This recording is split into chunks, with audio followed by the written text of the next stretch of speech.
What happened for real in Cagliari in 1668? Who killed the Marquis of Lacony and who killed the Viceroy? I'm Dr. Watson, writer of historical fiction and fantasy based in Sardinia. My Gothic book, Song Among the Ruins, features these murderous events. Here is a video with a quick explanation of the facts, including those that don't appear in the book.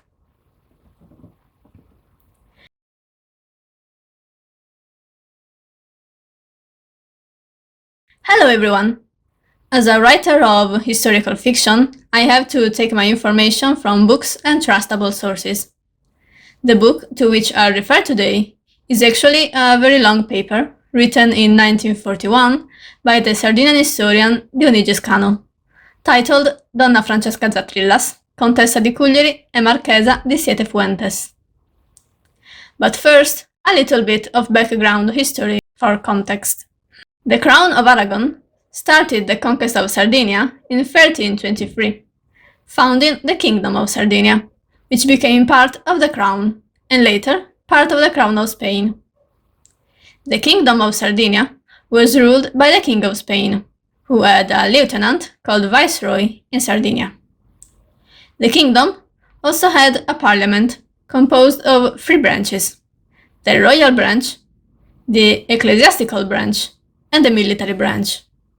The last one was composed of local feudal lords, most of them of Iberian descent.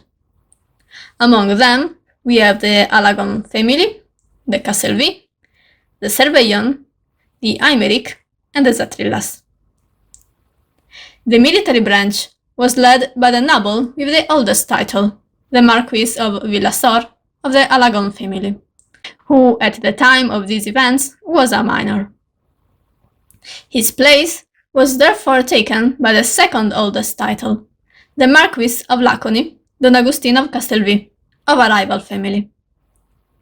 In 1665, the parliament was summoned to vote the 10-year renewal of the donative to the king, a tax in turn of the king's protection, administrative laws, and attention to the problems raised by the locals. In 1665, Sardinia was impoverished by famines, pestilences, and incursions from the sea. Therefore, the nobles, in the person of Don Agustin, were reluctant to pay the usual sum, which was seen as too high.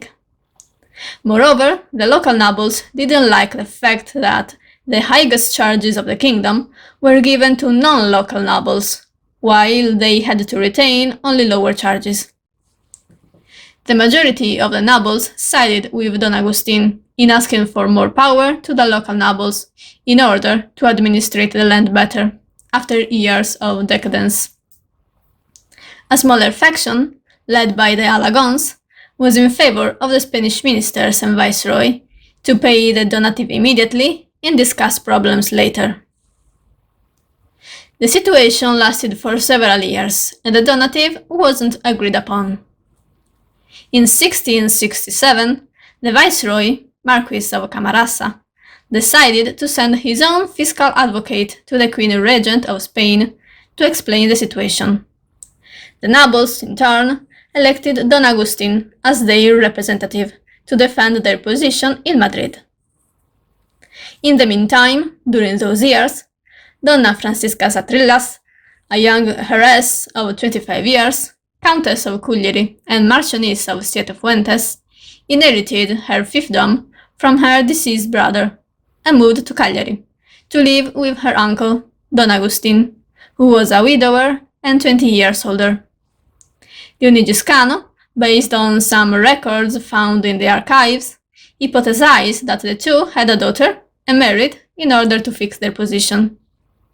They also had another daughter, who died while Don Agustin was in Madrid. The situation wasn't solved even at court, where Don Agustin had a row with the vice-chancellor of the Queen. She also gave the viceroy the power to suspend Don Agustin from the parliament and close it without an agreement. Don Agustin came back from Madrid and discovered it, together with the attempt of the viceroy to put the young Marquis of Villasor at the head of a faction against his. Some weeks later, Agustin de Castelvy was getting back home from a late-night visit. The kind of visits that one doesn't want to make public. Accompanied by a single servant, along the dark and deserted streets of Cagliari's rich quarter. The Marquis covered up with a large hat and a dark cloak, but still he felt vulnerable and exposed, with only a man coming after him. The small number of servants could at least make him pass as a commoner or low nobility. He always kept his ears strained and ready to catch any single sound, but the narrow streets were eerily quiet, only their own boots hitting against the cobblestones. They were almost home, just a few steps dividing them from the palace of the Marquis of Lacony. When the fire shots came, he almost didn't feel surprised. A sudden heat burned in his chest, a feeling he knew already, but this time his knees gave up. He found himself kneeling on the cobblestones, his own servant screaming and fighting off someone with a knife. Another wave of pain ran through his chest as a knife plunged into his back. Agustin never saw the murderer, but he collapsed to the floor. His sight blurred, he could only feel the coldness of the stones in his bones, and the darkness of the narrow streets surrounded him completely. After hearing the gunshots, Francisca ran to the balcony of the palace, accompanied by a servant. It was late night, and she was already in bed. She leaned out of the window in her nightdress, and hair gathered in a long braid. A sense of horror overtook her as she inspected the street below. What she saw was her husband's body, lying contorted on the ground in a puddle of blood. A night of June 1668, Don Agustin was murdered while he was coming back home late at night. The murder aroused the anger of his relatives and a large part of the noble class, but also of the common people who found a leader in him. The first inquiries, led by the royal audience, found out the Marquis was murdered in front of the house of the regent of the chancellery, the second most important charge of the kingdom. Donna Francisca didn't sue anyone at first, even if rumors blamed the viceroy. The day after the fact, the viceroy sent away his fiscal advocate, feeding into the rumors that said the advocate killed the Marquis on the request of the viceroy. Don Agustin's relatives didn't wait much to plan their reaction. Led by his first cousin, Don Jaime Artal of Castelvy, Marquis of Chea, they acted on two sides. Donna Francisca gathered some witnesses saying they had explicitly seen the Marchioness of Camarasa, wife of the viceroy, commissioning the murder to the fiscal advocate. On the other side, they planned bloody revenge. The fiscal advocate was gone, therefore they turned to the viceroy. An evening of July, 1 month after the first murder, the viceroy was killed while he was coming back to the royal palace in a carriage with his family. The shots that killed him came from a house where at the moment there were Don Jaime Artal and some of his nephews, by the names of Don Antonio Brondo, Don Gavino Grigioni, Don Francesco Cao, and Don Francesco Portuguese. They all fled and found sanctuary in a nearby convent. The next day, the Marchioness of Camarasa fled from Cagliari and came back to Spain with the children. The regent locked himself in a church and didn't want to get out until the situation was cleared. In the absence of a viceroy, the role had to be taken by the governor, who was away at the moment and was a relative to the Castelvy. Moreover, many judges of the royal audience, the tribunal, were relatives to the culprits, and therefore the initial inquiry was in their favor. They weren't recognized as the culprits of the murder, even if many of them had already fled. Don Jaime Artal went to Sassari and then Ozieri, with several of his companions. Donna Francisca went back to Cagliari, accompanied by Don Agustin's first son and heir, by Don Silvestro Aimeric and his mother, Countess of Villamar, and by a priest, Father Salaris. Francisca stood by the open window, enjoying the fresh air on her face. On the street below, Silvestro practiced swordplay with one of her guards, thin blades glinting under the sunlight.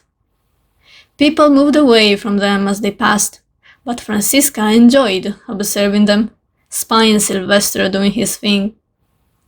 He moved as quick as a cat, swinging his rapier, lunging ahead and jumping back when the adversary's sword came too close. She looked down, fingering the lace at the necklace of her dress, captured by Silvestro's movements and ignoring the sounds from inside the house. The young Marquis, Juan Francisco, was sitting at the table of the parlor with his preceptor, Don Baldassar Redexart, chosen by the late Marquis himself. Francisca didn't even hear the priest's steps as he approached her at the window. "Is there anything troubling you, Marchioness?" he asked. Francisca startled a little and turned to look at him, a middle-aged man in the black tunic of the Jesuit order. "No, nothing. I was just thinking." The priest followed her gaze outside the window, towards where Silvestro and the men-at-arms were still practicing. "You must feel much safer here, with a man like Don Silvestro to protect you." Francisca smiled a little at first, then a shadow crossed her face, and she turned a confused look at the priest. "It's been his choice to follow me." "Surely. But you also surely enjoy his presence." Francisca gave a look inside the room, dark wooden panels and furniture enlightened by the streams of light from the windows. "I don't have many friends, Father Salaris. I enjoy all the ones I can have." "The servants speak, Donna Francisca. I don't want to judge you. I'm not here for that. But some things are impossible to be kept secret." Francisca turned to him again and crossed her arms tighter. She held his gaze for some time, then sighed and looked outside again. People kept going around like usual, women in their red skirts and yellow kerchiefs on the head. Silvestro was a spiral of black fabric as he turned to avoid blows. "Some things don't need to be kept secret," the priest added. Francisca turned to him. "Sooner or later you are expected to marry again." She sighed. "It's too early for that." "Sure, but proposals won't be late to arrive. You own one of the largest properties in the kingdom." "I don't want to marry anyone." "Because there's already someone else who has your heart. That's exactly why I'm telling you this. You want him, but soon there will be nobles, counts, and marquises asking for your hand. You can end the gossip and stabilize your position if you marry him soon." Francisca reflected for a moment. She hadn't thought about that in these official terms, but she loved Silvestro and wouldn't ever marry anyone else. "I've been a widow for just a few months. There's no law which forbids you from marrying again, but it is a sin to engage in relationships outside of the sacred union of marriage." Francisca looked out again, taking her hand up to her neckline as if in shame, but she had actually never cared about her sins before. "I heard the Count of Sedilo means to send his proposal." Francisca turned to the priest and scoffed loudly, relaxing her arms along her sides. "I'm definitely not going to marry my nephew." "That's what everyone probably expects, though. He's of high class, rich, and such marriage would join the most number of fiefdoms in the reign." "I'm not going to marry him." She began walking along the wall facing onto the street, passing from one window to the other to reach more private rooms. Silvestro looked up to the palace as he heard her voice, but she was gone, and he uselessly screened his eyes from the sunlight, moving his hair away from his face and catching his breath. Father Salaris followed at Francisca's side through the door that led to the next room, a smaller parlor with couches and a table to play games. "I know why he wants to marry me," Francisca continued. "He still claims rights to my properties through family lines. If he can't put his hands on my lands legally, he tries with marriage. That's exactly why I suggested you to fix your position quickly. During these weeks, I could have a look at your lands, and they're some of the most fertile and promising ones I've seen. You own large valleys and mountains perfect for hunting. You have the purest sources of water in your properties, without counting the large amount of gold your husband left you and the fact you're the tutor of the new Marquis of Lacony." Francisca took a deep breath, keeping her eyes trained on the mountains outside the windows, fixed but unseen. "I will think about it."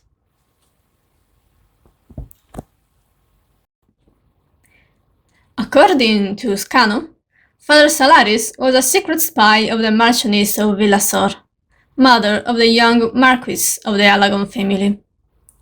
Don Silvestre, instead, was a distant cousin of Don Agustin, brother of Don Salvatore, who was one of the nobles who supported Don Agustin in parliament.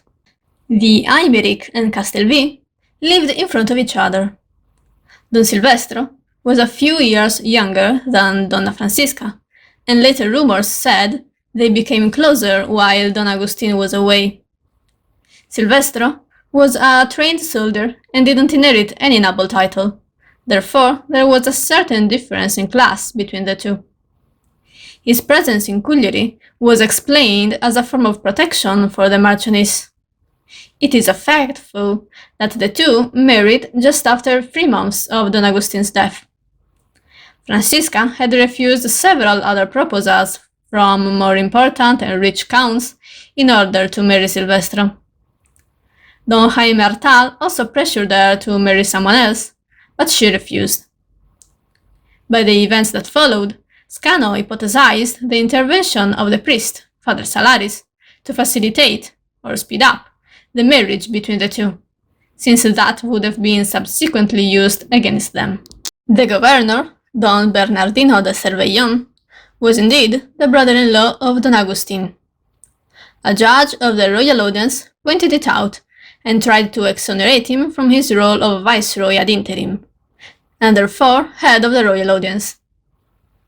A new viceroy was named from Madrid, and the Duke of Saint-Germain arrived in Sardinia later that year. He had received from the Queen Regent the charge to find the culprits of the murder of the Viceroy Camarasa at every cost, for what was interpreted as an affront to the monarchy, and not just simple personal fights between the Castelvi and the Viceroy. At the same time, the Duke of Saint-Germain would have cleared the name of the Marchioness of Camarasa from any accusation. While at the court of Madrid, the brother of the Marquis of Chea, Don Jorge of Castelvi, regent of the Council of Aragon, was exiled for defending his relative's position in front of the royals. In Sardinia, the new viceroy set up a new inquiry about the murders. With the help of close lawyers and officials, new witnesses were found, claiming that Donna Francisca and Silvestro had been lovers for some time, and they plotted to kill the Marquis of Lacony in order to get married. Moreover, they were accused and condemned, together with the Marquis of Chea and his companions, for the murder of the Viceroy. They were all sentenced to death and expropriation of their lands. Donna Francisca and Silvestro, with his mother, fled to Livorno first, where they were rejected, and then to Nice, where they were welcomed by the governor of the family of the Dukes of Savoy. Their only child, Gabriele Antonio Carlo, was born there. The new Marquis of Lacony, Juan Francisco, son of Don Agustin, came back to Cagliari with his tutor, since he was stripped from Francisca's custody. The Marquis of Chea was forced to flee to and reach the others in Nice. Meanwhile, many other Sardinian nobles were arrested in Sardinia for not openly siding against their relatives, among them Silvesto's brother, Salvatore, Count of Villamar. Several months passed, and the Duke of Saint-Germain really wanted to catch the culprits on Sardinian soil. Therefore, he hired a Sardinian bandit by the name of Don Giacomo Olivesi, who approached the conspirators first in Rome and then in Nice. While Don Jaime Artal was contrary, he was old and unwilling to fight more. The younger ones happily accepted the idea of Don Giacomo of coming back to Sardinia and organize a military expedition against the viceroy. But it was a trap. They came back to Sardinia through Corsica, settled in the Isola Rossa in Gallura, and waited for Don Giacomo Olivesi to gather his men. But those same men attacked them in the night while they were sleeping. Don Silvestro Aimeric, Don Francesco Portugues, and Don Francesco Cao were killed and beheaded in the place. Their heads were then paraded on spikes during all the way from Sassari, Alghero, and Cagliari. The Marquis of Cea, the most important noble in the group, was brought to Cagliari with a great show, to which all Sardinian nobles had to take part in order to show their submission. The Marquis was sentenced to death in the Placella of Cagliari, the square in front of the cathedral and royal palace, where beheadings were done. The only living conspirator remained Francisca, though her role in the actual murder of the viceroy is unclear, just like Silvestro's, who was actually involved later. Francisca became a nun and died in Nice several years later after conducting a retired life. Don Gabriele Antonio subsequently came back to Sardinia and managed to take possession again of his mother's land and titles, since the trial was recognized unfair. Don Gabriele started the Aimeric-Zatrillas line, and through marriage with other Castelvis, his descendants also became Marquesses of Laconi, line that still exists today. This happened at the beginning of the 18th century, during which the Kingdom of Sardinia first passed to the Habsburgs of Austria following the Spanish Succession War, and then to the House of Savoy, leading to the formation of the Kingdom of Italy something more than 100 years later. These are the real historical events. The real murderers of Don Agustin are not really known. Some historians think it was really the viceroy. Others think it was vengeance from the Alagons, who were their rivals. Few think that it could really have been Donna Francisca. For the viceroy, the culprits are very likely the relatives of Don Agustin, but still it's not clear how deep was Francisca and Silvestro's involvement.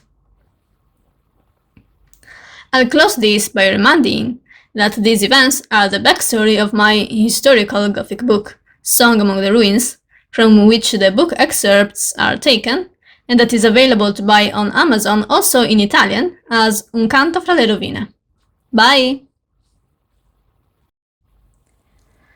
Para perpetua nota de infamia de que fueron traidores del rey, nuestro señor, don Jaime Artal de Castelví, que fue marqués de Cea, doña Francisca Cetrillas, que fue marquesa de Siete Fuentes, don Antonio Brondo, don Silvestre Aimeric, don Francisco Cao, don Francisco Portugués y don Gavino Grigioni, como reos de crimen de lesa majestad por homicidas del marqués de Camarasa, virrey de Cerdeña, fueron condenados a muerte, pérdida de bienes y de honores, demolidas sus casas, y conservando en su ruina eterna ignominia de su nefanda memoria, y por ser en este sitio casa de donde se cometió delicto tan atroz, a 21 de julio de 1668 se erigió este epitafio.